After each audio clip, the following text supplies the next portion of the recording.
ایک جملہ جو ہمارے معاشرے میں رائج ہے، اس نے ہم سے 50% دین چھڑا دیا ہے۔ وہ جملہ اگر ہم اپنی زندگیوں سے نکال دیں، اس جملے کی پرواہ اگر ہم چھوڑ دیں، تو میرے دوستوں اور بزرگوں ہم مکمل دین پر چل سکتے ہیں، مکمل دین میں داخل ہو سکتے ہیں۔ اور وہ جملہ کیا ہے؟ وہ جملہ ہے جی، لوگ کیا کہیں گے، لوگ کیا کہیں گے۔ بس صرف یہ جملہ۔ کسی کو کہا جائے بھائی داڑھی رکھ لو، جوان آدمی، اللہ نے تجھے جوانی دی ہے، صحت دی ہے، خوبصورتی دی ہے، اللہ کے نبی کی سنت زندہ کر لے، داڑھی رکھ لے۔ وہ کیا سوچتا ہے، میں تو کالج میں پڑھتا ہوں، آفس میں جاتا ہوں، میں تو ہائی سوسائٹی والوں کے پاس بیٹھتا ہوں، داڑھی رکھ لی تو لوگ کیا کہیں گے۔ چھوڑ دی داڑھی۔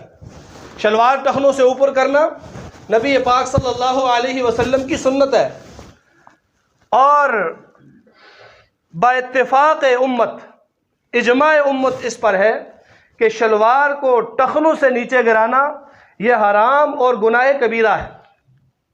کسی کا اس میں کوئی اختلاف نہیں ہے، دیوبندی ہے تب بھی، بریلوی ہے، اہل حدیث ہے، جتنے اہل سنت کے مکاتب فکر ہیں، سب کے نزدیک شلوار ٹخنوں سے نیچے کرنا حرام اور گناہ کبیرہ ہے۔ لیکن کسی ولیمے میں سفید کاٹن کا سوٹ پریس کر کے جب پہن کے جاتے ہیں تو کیا ہوتا ہے، بھائی شلوار اوپر کر لو، نہیں یار لوگ کیا کہیں گے، یہ لوگ کیا کہیں گے، برا لگتا ہے، وہ بالکل نیچے کرے گا۔ اس گناہ کا بھی ارتکاب کس نے کرایا؟ لوگ کیا کہیں گے۔ حالانکہ میرے نبی کا فرمان ہے، ثلاثۃ لا یکلمہم اللہ یوم القیامہ ولا ینظر الیہم ولا یزکیہم۔ 3 شخص ایسے ہیں، 3 آدمی ایسے ہیں، اللہ ان سے کلام بھی نہیں کرے گا، اللہ ان کی طرف نظر رحمت بھی نہیں کرے گا، اللہ انہیں پاک بھی نہیں کرے گا۔ مسلم شریف کی حدیث ہے۔ اور ان تینوں میں سے ایک شخص المسبل الازار، جو اپنی شلوار ٹخنوں سے نیچے کر دیتا ہے، ٹخنے شلوار میں ڈھانپ لیتا ہے۔ اللہ کے نبی کا فرمان ہے کہ اللہ نہ اس سے کلام کرے گا، اللہ نہ اس کی طرف نظر رحمت کرے گا، نہ اللہ اس کا تزکیہ کرے گا۔ سیدنا عثمان ابن عفان رضی اللہ تعالیٰ عنہ صلح حدیبیہ کے موقع پر جب مذاکرات کے لیے مکہ چلے جاتے ہیں، لمبا واقعہ ہے، میں مقصودی بات عرض کرتا ہوں۔ وہاں مکہ میں جب پہنچتے ہیں تو ان کا رشتہ دار ہے ابان، قبیلے کا ہے، رشتہ داری کا ہے، مکے کا سردار بھی ہے، چودھری ہے مکے کا۔ حضرت عثمان بڑے امیر آدمی تھے اور ان کے یہ رشتہ دار بھی سارے امیر تھے۔ حضرت عثمان جب وہاں پہنچے، ابان نے حضرت عثمان رضی اللہ تعالیٰ عنہ کو لیا اور لے کر گھر جانے لگے، اور کہنے لگا، ابان ہے عثمان، نظریں جھکائی ہوئی کیوں ہیں؟ کھڑا ہو، تجھے یہاں کوئی کچھ نہیں کہہ سکتا، تو میرا بھائی ہے، میرا رشتہ دار ہے، تیری برادری، تیری قوم، تیرا قبیلہ مکہ میں کوئی کمزور نہیں ہے، طاقتور ہے۔ حضرت عثمان ساتھ ہو گئے، اور عثمان رضی اللہ تعالیٰ عنہ کی شلوار ٹخنوں سے اوپر تھی۔ تھوڑا آگے چل کر دیکھا، عثمان ناک کٹائے گا، مکہ کے راو رسم، مکہ کے رواج تو بھول گیا ہے۔ یہاں تو جو آدمی پگڑی باندھتا ہے تو 2 فٹ اس کا شملہ ہوتا ہے، چادر اگر وہ مونڈے پہ ڈالتا ہے تو آدھی چادر زمین پہ گھسیٹ کے جاتا ہے، شلوار جو ہے وہ بھی ٹخنوں پہ کر کے جاتا ہے۔ اور یہ جو شلوار تو نے آدھی پنڈلی تک کی ہوئی ہے، یہ تو یہاں غلاموں کی پہچان ہے، جو ادھر غلام ہے ان کی پہچان یہ ہے، وہ شلوار اوپر کرتے ہیں۔ عثمان یہ تو کیا کر رہا ہے؟ نیچے کر شلوار، بےزتی کرا رہا ہے، تو سردار ہے یہاں۔ سیدنا عثمان رضی اللہ تعالیٰ عنہ نے ایک ہی جواب دیا، کہا، ہاکذا اعتذر صاحبنا رسول اللہ صلی اللہ علیہ وسلم۔ عوام تو جو مرضی کہے، لوگ جو مرضی کہیں، لیکن میرے نبی کی شلوار یہیں تک تھی، میں یہیں تک رکھوں گا، میں اس سے آگے نیچے نہیں کروں گا۔ تو میرے دوستوں اور بزرگوں، اور ہم کیا کرتے ہیں اس معاملے میں؟ کسی بھی معاملے کے اندر دیکھ لیں، لوگ کیا کہیں گے۔ جناب نبی اکرم صلی اللہ علیہ وسلم کا ایک واقعہ قرآن پاک کے اندر سورہ احزاب میں ہے، مختصراً۔ حضرت زید رضی اللہ تعالیٰ عنہ حضور صلی اللہ علیہ وسلم کے غلام ہیں، اور اللہ تعالیٰ کی طرف سے یہ حکم ہوا کہ زید اپنی بیوی کو طلاق دے دے، اور حضور صلی اللہ علیہ وسلم نے ان سے نکاح کرنا ہے۔ یہ اللہ کا حکم تھا، یہ وہی آ گئی۔ آپ جا کر سورہ احزاب کھول کے پڑھیں۔ اور مسئلہ یہ تھا کہ حضرت زید رضی اللہ تعالیٰ عنہ حضور صلی اللہ علیہ وسلم کے منہ بولے بیٹے تھے، منہ بولے بیٹے تھے، چھوٹی عمر میں آئے، آپ صلی اللہ علیہ وسلم کے پاس ہی انہوں نے پرورش پائی، اور پھر جب یہ گم ہو گئے تھے اپنے قبیلے والوں سے، پھرتے پھراتے خدیجہ کے پاس آئے، وہاں سے یہاں آ گئے۔ جب پتہ چلا قوم والوں کو کہ وہاں مکے میں ہے زید، وہ لینے آئے اور آ کر کہا یا رسول اللہ، یہ ہمارا بچہ ہم سے گم ہو گیا ہے، ہم اسے واپس لینے کے لیے آئے ہیں۔ حضور نے فرمایا بس وہ باہر گئے ہوئے آ جائے، جاتا ہے تو مجھے کوئی اعتراض نہیں، لے جاؤ۔ بچہ آ گیا، کئی سال ہو گئے، باپ کی شکل نہیں دیکھی، چچے کی شکل نہیں دیکھی، باپ اور چچا بیٹھے ہوئے ہیں۔ کہا زید ہمارے ساتھ آؤ۔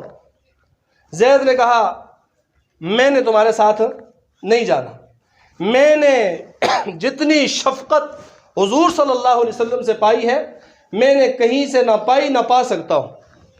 تو یہ زید رضی اللہ تعالیٰ عنہ حضور کے منہ بولے بیٹے تھے، اور اس وقت یہ رواج تھا کہ منہ بولا بیٹا حقیقی بیٹے کی طرح سمجھا جاتا ہے۔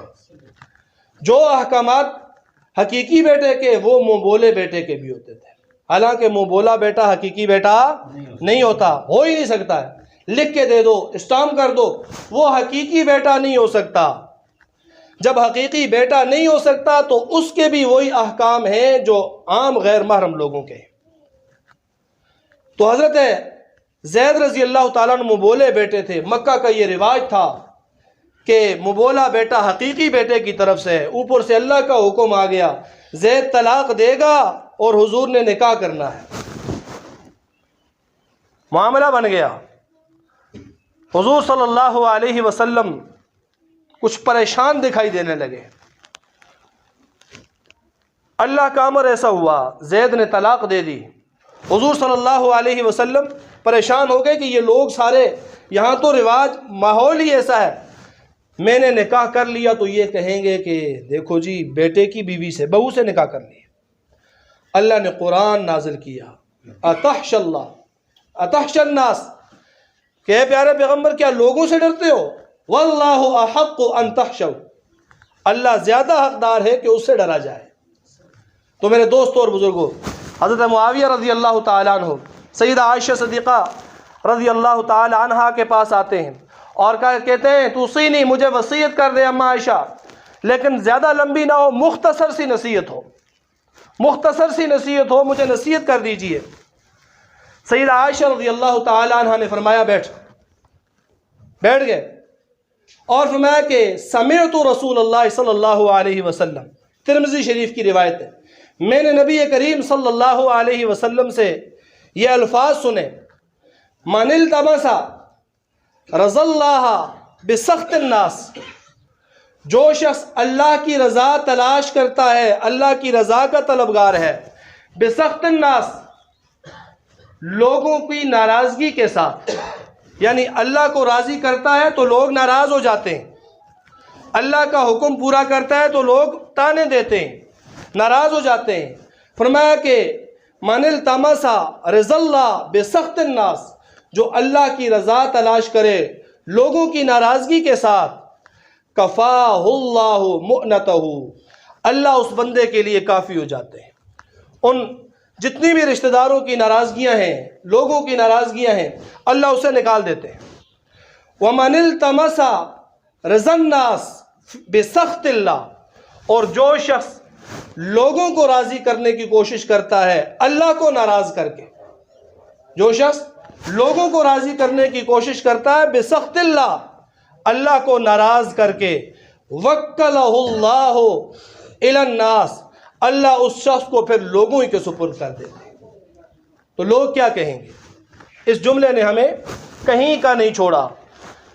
شادی کرنی ہے، سنت عمل ہے، اور جی اتنا بڑا ولیمہ نہ کیا تو لوگ کیا کہیں گے، اور یہ شور شرابہ نہ کیا تو لوگ کیا کہیں گے، والد صاحب فوت ہو گئے، بھائی فوت ہو گیا، بیٹا فوت ہو گیا، امیاں جی فوت ہو گئیں، اور جی اگر یہ چوتھے چلیسویں نہ کیے تو لوگ کیا کہیں گے۔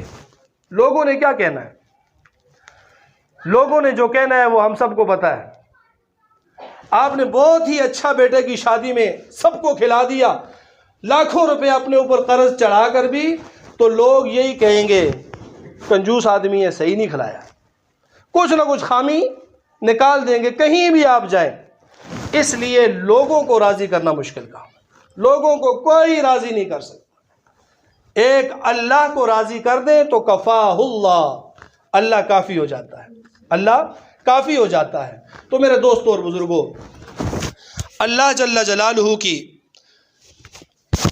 رضا جو ہے وہ ہمارے سامنے ہونی چاہیے. ہر معاملات کے اندر نبی کی سنت کے اتباع ہونا چاہیے. معاشرتی رسومات و رواجات ہم سب اس کے اندر جکڑے ہوئے ہیں، لیکن اگر ہم اس جال کی رسیوں کو مزید مضبوط کریں گے تو کبھی نکل نہیں سکیں گے. اور اگر ہم